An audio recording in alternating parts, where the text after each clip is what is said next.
داسې دي په دې وطن کې څوک وایي منظور پښتین به نه راځي، څوک وایي سردار بابک به نه راځي، څوک وایي مشتاق احمد به نه راځي، دا ټول به راځي. دا د هغوی وطن یوازې ملګرو د امن خبره ده، د امن خبره ده. خو د امن د خبرې څه ضروري ده ملګرو چې ستاسو نه تپوس کومه بدامني چا جوړه کړې ده په دې وطن کې؟ جوړه کړې ده بدامني. غلي شئ ګوره مه غلي کېږئ که نه. چا جوړه کړې بدامني؟ بدامني چا جوړه کړې ده؟ ملګرو د ریاست څه خبره ده؟ د دې قام د ریاست په ذمهوارو باندې خبره ده. دا دې واوري د پاکستان نه چا بغاوت نه یې کړی. د پاکستان د آیین لاندې خبره ده، د پاکستان د قانون لاندې خبره ده.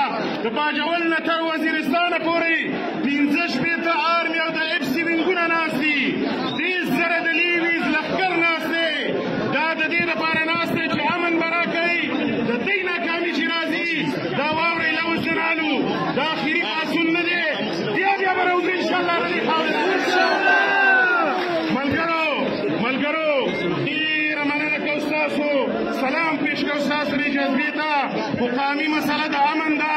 په هر منبر باندې م غږ کوو MLA امتیاز چې څنګ سارباز پرون د پاکستان د ریاست په وړاندې ستاسو په نن ترجماني کړې ده. د دې وطن هر منبر زموږ ورور دی که په هر سیاسي ګوند کې دی خو د دې خاورې حق یې ادا کړي. هر مکتبه فکر ځوان چې راغلی واورئ ملګرو دوه غوښتنې دي په دې پاڅون کې. یو د امن غوښتنه ده، د امن سره ژوند غوښتنه ده، د پرمختګ غوښتنه ده. د ناوپاس د لیټۍ د ګاښي کنډو د ګګې کنډو په دې نامې 20 کاله بند کوی امن نشته. لارې دې بندې کړي ولې دې امن نه رانوستو؟ ناکامې په دې کې دا د ریاست ناکامي ده. موږ دا غواړو ملګرو، موږ دا غواړو 1200 کیلومتره په ډیورنډ کرښه باندې زنګ بارونه راخپل شوي دي. 1200 پوځي کلاګانې پرې جوړې دي. خو بیا هم دوی په امن کې ناکام دي ځکه چې د پاکستان داخله او خارجه پالیسۍ دا د پارلمان کار دی. د پینډۍ د جرنیلانو کار نه دی چې دا پالیسۍ دې جوړي. ملګرو واک دې پرېږدي پارلمان ته، سیاست دې پرېږدي پارلمان ته. څوک هم دا واورئ د پښتنو دا قامي غږونه ډېر پرامن دي. دا غږ دې واورېدلی شي. د دې پاڅون د بندیز خبره هم شوې وه. موږ د هغه قوتونو نه دا تپوس کوو چې د ټوپک سړی خو دې منې نه کړو خو چې د امن پاڅون سړی کوي وایي زه نه یم ذمهوار، ته ذمهوار یې. ستا نه به تپوس ملګرو آخري خبره در ادا کوم. ډېر مسایل شته په دې خاوره، ډېر مشکلات شته په دې خاوره باندې. ګورې د باجوړ نه تر وزیرستانه پورې مارشالله نافظ د مارشالله ایکشن ان ایډ اف سیول پاور ریګولیشن موږ غږ کوو په صوبایي او مرکزي حکومتونو چې دا پښتونخوا ولې ناقانونیت ته حواله ده. سیویلي ادارې دلته ولې نه محفوظ کولی شي؟ د DC په ځای د DPO په ځای باندې دلته د کرنیلانو څه اختیار ورسره دی. کرنیل کار وپېژني، جرنیل دې د آیین لاندې خپل کردار وپېژني، په هغه چوکاټ کې دې اوسېږي. موږ د امن غوښتنه کوو ملګرو. غوښتنه دا ده چې 200 روپۍ په دې وفاقي بجټ کې علي. موږ تپوس را کوو چې دا 200 روپۍ د څه لپاره علي چې امن نشي راوستی په دې خاوره باندې. ملګرو د پاکستان افغانستان په منځ کې خبرې دې وشي، د افغانستان د ورانولو نه دې ډډه وشي، د افغانستان دننه د لاس وهنې نه دې ډډه وشي. دا مسله سیاسي ده. دا قامي پاڅونو د سپین بیرغ لاندې دی.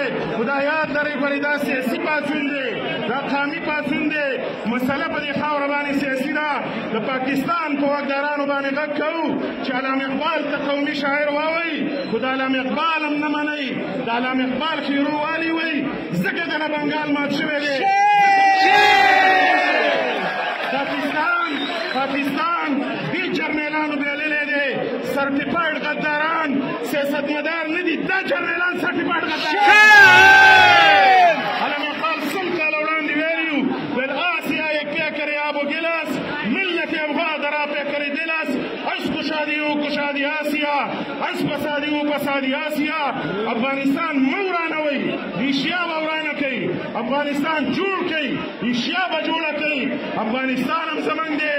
پاکستان دننه موږ خپله جغرافیه لرو. موږ په افغانیت باندې نن کوو نن لر او بر.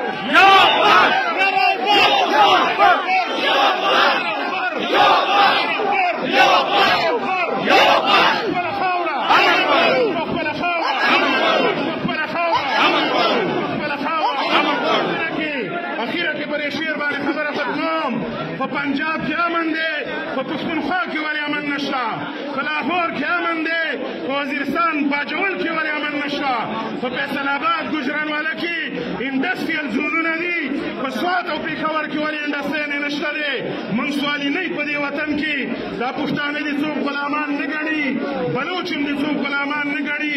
په کرمه کې هم ډز روان دی، په وزیرستان کې غیر اعلانیه ډز روان دی. امن د دې ذمہواري ده. د امجد شهزاد صاحب په دې شعر باندې قامي خبره ورته راختموم. دا اعلان دی د پښتنو د طرفه واوري. تاسو مې زرا شعر زمزمه کوي، وایي د لاهور د منارو نه چې اعلان شوی د جنګ دی، لاهور د منارو نه اعلان شوی د جنګ دی، چې اعلان شوی د جنګ دی، لاهور د منارو نه اعلان شوی د جنګ دی. جومات مې سوځي او مکتب مو پکې ړنګ دی، جومات مې سوځي او مکتب مو